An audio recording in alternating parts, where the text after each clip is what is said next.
Господине Заев, вие ја предводите владата, која што има убедливо во историјата на Македонија најслаб, најлош економски тим и убедливо најлоши резултати. Аргументацијата. До октомври реализацијата на капиталните инвестиции изнесува 27%.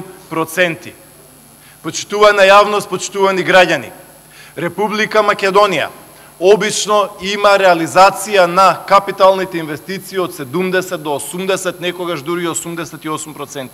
Годината речи си заврши, реализацијата на овој тим кој што седи лево од вас и позади вас е 27%. Никогаш полошо. Во Македонија имало и војни, и кризи, и политички кризи, и избори, и одложени избори, и се останато.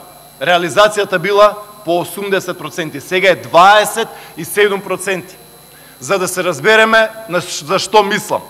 Замислете, почитувани присутни, кога во некоја болница или амбуланта би дошле 100 луѓе за интервенција и кога само 27 би биле примени. Замислете кога, не знам, господјата која што го пишува стенограмот за оваа седница, наместо 100 реченици, ке напише 27 реченици. Замислете кога новинарите кои што се тука, во тек на еден месец требале да направат 100 прилози, да направат 27 прилози.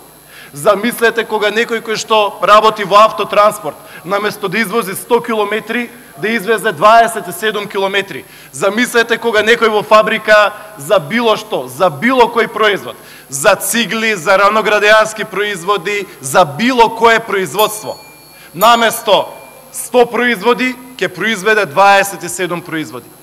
Што ќе се случи? Ќе се случат разрешувања и отпуштања.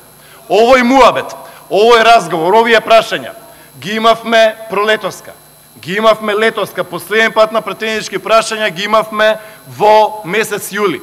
Најавата и одговорот секогаш беше ист. Ке се подобри, ке направиме повеќе напори, ке ги ургирам, ги повикувам министрите и така натаму и така натаму. Бројките не само што не се подобруваат, туку се влошуваат, најмалку во историјата. Значи, време е за разрешувања, време е луѓе да си одат, затоа што било кој вработен во Македонија, дали е приватен сектор, дали е јавен сектор, во било која држава, со реализација од 27%, каде што годината рече си поминала, би му се заблагодариле до вербата и рекле, ке побараме некој друг. Трпи економијата, трпи стопанството, трпи БДП. Помина еден месец од референдумот на 30 септември.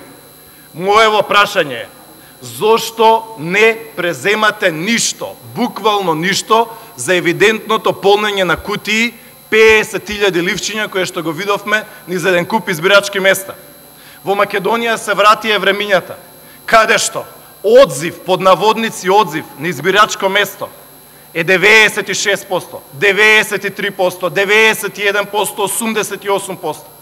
Во Македонија е постигнат неславен светски рекорд, каде што за половина час, под наводници половина час, под наводници гласале 500 луѓе, а не се ни подпишувале ни избирачкиот список. Значи, ние имавме ситуација 2016 во декември, каде што избирачкиот одбор од Теарце 3 пати доаѓаше во Скопје, каде што овластен судски вештак го гледаше подписот на господјата од Гостивар, дали е незин подписот, дали не е, како бил скинат кочанот и така натаму. Сега имаме ситуација на 50.000 наполнети ливчиња, каде што за половина час 80% од избирачите под наводници гласале. Дали ќе има акција од обвинителството, дали ќе има акција од МВР, дали ќе има акција од било кого, не смее да дозволиме тоа да помине неказнето. Господине Заев, кажете што конкретно имате направено за албанците во Република Македонија.